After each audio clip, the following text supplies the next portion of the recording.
sometimes you were told things like, oh, you don't look too Indian, you look too modern, you look too urban, we need somebody more homely looking. So I was often not given ad films because I didn't look very homely. So what happens like in the ad film world is that, your face is kind of overexposed after a point of time, and you've done a lot of competitive products. So that work also starts to dwindle. I used to go by trains, and I used to go take buses and autos, and I couldn't afford cabs at the time. So everything was expensive. So I figured that okay, इनको जाके photographs दे देते हैं और फिर देखते क्या होता है, So I gave my pictures to hundreds of production houses. I went physically, I was out. I had my moments of great grief and self-doubt and wondering, am I doing the right thing? Am I wasting my life and my time? Yes, there are times when I'm very disappointed with the offers that have come to me because they are kind of stereotypical. They put me back in the same bracket, and I don't want to repeat myself. There was a film or two, that I was very close and I thought that I was going to get it, but I didn't get it, and that still happens. Let me start off by saying that she is magic. She's fire, she's ice, and she's beautiful. She's Nimrat Kaur, and somebody I think we all respect, love, and revere. Today, sharing her own untold story with us is Nimrat, joining us only on PINKVILLA. Thank you so much for doing this. God, thank you. You made my day. What lovely words. Thank you so much. Nimrat, we all aspire. There are so many people say that har din Bombay mein there are more than lakhs of people traveling in, not now because of COVID, but before that, but to become an actor. And it's difficult, the journey. I want to start off where you started off from. Did you always want to become an actor? And sometimes, when you come from a family which doesn't have, these kind of backings, it becomes difficult to convince the family and the relatives. Did that ever be a problem? Was that ever a problem for you? See, I come from an army background, so even to admit to myself that I wanted to be an actor was such a random, bizarre sort of a thought that I don't think I had the guts to admit it to myself that I wanted to be an actor. What does that even mean? Because I have grown up watching Madhuri Dixit and Sri Devi, and so am I saying that I want to be there doing that? I didn't have the courage to say it to myself. So it took me a long time to actually recognize and pinpoint that, I think I really do want to be an actor. So, I was studying my BCom honors and in Sriram College of Commerce in Delhi University. Oh my God, you were a great student. So after that, to be an actor was considered like a professional suicide. People were like, are you nuts? Are you all right? You want to waste away a degree to be an actor? And it's almost frowned upon because it's almost like, like in the service class background, defense background, it's not even a profession, it's like a hobby. People don't understand it. It's the big bad world of Bollywood, and people don't really understand it, and with good reason. There's no malice or anything like that. People just don't get it. So I really had to struggle hard to gather the courage to tell mom that, Mama, I think I want to go to Bombay, and I want to see if I can make a living of being an actor. And, so she was very shocked, and she was like, okay, you really want to just go there? And I said, yeah. I think she was scared, but she had a lot of faith in me, and she had a lot of confidence that, I wasn't there to like waste my time away, or I wasn't going to be silly or vile about anything. And that is something that I know really gave me a lot of encouragement. I said, okay, if Mama has faith in me, then I think I can do something about it. So I'd given myself 6 months. I said, I'll go to Bombay and I'll see for 6 months if I can make a living. I can earn some rent and, figure things out there. Then I'll stay. If not, then I'll come back and I'll do my chartered accountancy or MBA or whatever it is that I need. Yeah. So that's where it kind of started. I'm making it sound much better than it was. It was very hard. Which year was it? This was the year 2004. So in those 6 months, you gave, what kind of struggles did you have to brave through? Like financially, emotionally, what kind of breakdowns did you have? Multiple millions of breakdowns. Like I actually had saved up a little bit of money because I used to do some small odd jobs, alongside college, which would earn me some money. So I had opened a bank account and I had put some money in there. So it saw me through the first, 6-7 months actually. And what happened was that, I had got some photographs clicked from a family friend, and I was, that time nobody really knew how to go, where are you going to, where do you start? Nothing is on the net or nothing is so easily available. So I used to go to this cyber cafe and download names and all of people. Okay, this is an agency. This is what they do. This is a production house. I was developing the vocabulary of the profession as I was kind of trying to get into it. So I figured that okay, इनको जाके photographs दे देते हैं और फिर देखते क्या होता है.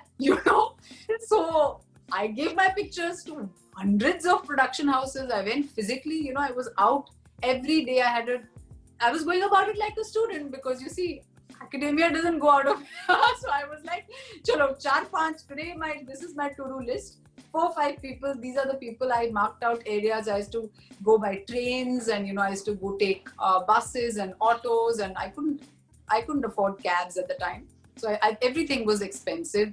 Mobile phones were so expensive, calls were so expensive. So I used to go to a PCO, I remember, an STD PCO, and stand there and call mom and cry for hours and be so sad that मैं क्या कर रही हूँ, मैं कहाँ आ गई हूँ. Suddenly from the comforts of your home, you're like plucked out and you're in the middle of nowhere. It's quite daunting. It's pretty scary. But nothing untoward ever happened with me. I never met any weird people or anybody who tried to take advantage of me in any way, or anybody that threatened me in any way, or anybody that just tried to make a fool of me or not pay me if I did a job or something like that. So I have been very fortunate like that. Yeah. So the first ever job I remember was an ad film actually for Asian Paints, which I hacked after 85 auditions. I gave some 85 screen tests. And there were times when, you do your makeup and this and that, and you're sitting in an auto and then you get splashed with water because the monsoons had happened. And it was like, some days I used to just be crying. You're just straight out of college. It's just, it's so scary. Everything is so overwhelming. But I was suitably rewarded and really encouraged with the fact that, and I also did these music videos, for Tera Mera Pyar.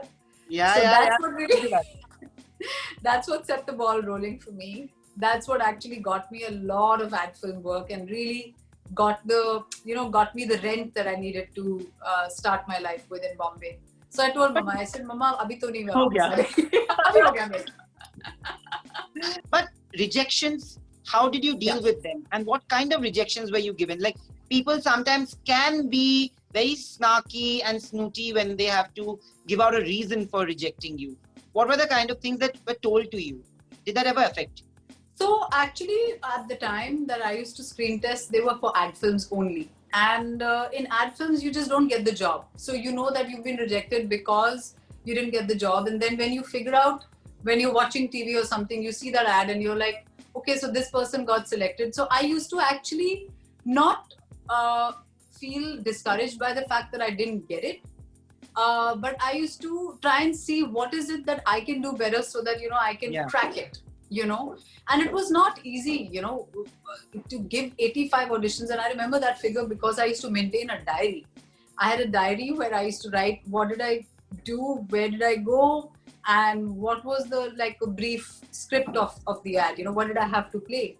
So obviously, sometimes you were told things like, oh, you don't look too Indian, you look too modern, you look too urban, we need somebody more homely looking. So I was often not given ad films because I didn't look very homely. And then when I did the Lunchbox, that's what I was going to. So what about that? I said, so clearly people really don't know what they're talking about, because what they think you can and cannot do is their limitation, not yours. True. it's their point of view that's limited, and they can't decide what you look like and you don't look like, or what you can and cannot do. I think it's always up to you, and you have to believe in. For instance, when I did Homeland, I know I'm jumping a little bit, but I was cast in Homeland because they thought I would make a great spy when they saw me in the Lunchbox, and I find that commendable. You started off, you said that you came to Bombay in 2004, and your big breakthrough about 9 years later with Lunchbox. Yeah. In those 9 years, you of course wanted to be an actress, a Hindi film heroine. Right. Despite the music videos and the ads, which kept the ball rolling for you. Did you ever feel that it was taking you too much time and you weren't getting the opportunities that you deserved for those 9 years? Or were there things which came this close and maybe it didn't happen? Yeah, so there were a few things that, came very close and didn't happen. And I used to wonder that, am I in the right direction? There was a lot of self-doubt. It's not like I was filled with confidence and, self-belief every single day. Absolutely not. I had my moments of great grief and self-doubt and wondering, am I doing the right thing? Am I wasting my life and my time? Maybe I should just, go back and be more useful. So what happens like in the ad film world is that, your face is kind of overexposed after a point of time, and you've done a lot of competitive products. So that work also starts to dwindle. But I do know that I did not think that ad films were going to be everything that I wanted to do. And, that was a great way of understanding the camera, establishing that familiarity with the camera, and earning, money that, helped me sustain my life in Bombay. Yeah. But I was doing theatre very seriously and very sincerely from about 2007 onwards, I think. Or maybe 9, I'm not sure. But around that time, I had started getting into theatre very seriously. And I was doing a lot of plays, and that was really something that fascinated me a lot. And I knew that I was learning everything that I wanted to learn ever in my theatre life. And I wasn't getting into it because I wanted to learn everything and then get into films. I was genuinely enjoying that a lot. And it's not like I didn't get film offers, I did. But they were just not as wonderful as, I had imagined, my film life to be like. So I did 1 or 2 small things, before the Lunchbox happened. Yeah. And then with the validation that the Lunchbox gave me, it really gave me that confidence that, I can dream a dream as big as I want it to be, and it'll happen. I just have to have the patience and persevere. And that's something that I always hold on to. And even now, actually, sometimes I wonder that, maybe other things should have happened, and this didn't happen, and that didn't happen, and should this happen, and should that happen? But I know that, the more I kind of experience life, I feel like everybody's lives has their own journey. Was there ever that you wanted to do a film and you were this close and you didn't get it for some odd reason? Yeah, of course there was. Absolutely. There was a film or two, that I was very close, and I thought that I was going to get it, but I didn't get it. And that still happens. It's not like you always get every project that, you really want to do. For some reason or the other, maybe they change their mind. They just want somebody different, and they don't think you're the best fit for the film, or sometimes monies don't work out, and, all sorts of reasons, everything, all of that happens. But yeah, back then, there were films that, I wish I could have done, and that did test my patience. I used to get very impatient, and I used to worry sometimes that, that how long am I going to be able to keep this up? Maybe there'll be a time where I won't have the patience, and I'll just go back. So sometimes certain actors who are incredibly talented, they are considered underrated. And unfortunately, underrated also has a different kind of connotation to it, not a negative one. I just sometimes feel that we tend to call or term somebody underrated because we know that maybe they are so talented that they deserve a lot more than what they have got. Your last Hindi film was Airlift. It was a 100+ crore film. And that was 2017. It's been 3 years. Is it a conscious move that you are making where you're picking less films? Or do you also believe, like a lot of your fans believe, that maybe that there has not been equal opportunities given out to you, knowing your caliber of performances?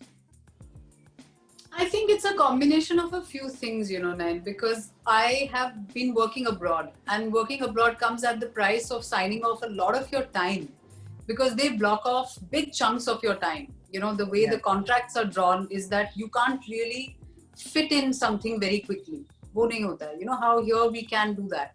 So they really buy all of your time and long periods of your time. So that's a conscious choice I have made. And the price of making that choice is staying away from here. The one thing that I did do here was the test case, which was a web series. Yes. Loved it. Oh, thank you. Oh, how cute. Yeah. So, that remains to date. One of my most dear and precious experiences, as an actor. It's so precious for me. So it's been difficult, and it's been very, very disappointing sometimes that I've not been able to work as much as I want to in the Hindi movies. Yes, there are times when I'm very disappointed with the offers that have come to me, because they are kind of stereotypical. They put me back in the same bracket, and I don't want to repeat myself, and I'm very sure that I don't want to do that no matter. I just don't feel like it. I just don't want to repeat myself. Just for the sake of remaining in the public eye. And I know that, out of sight, out of mind, all of that is a fact.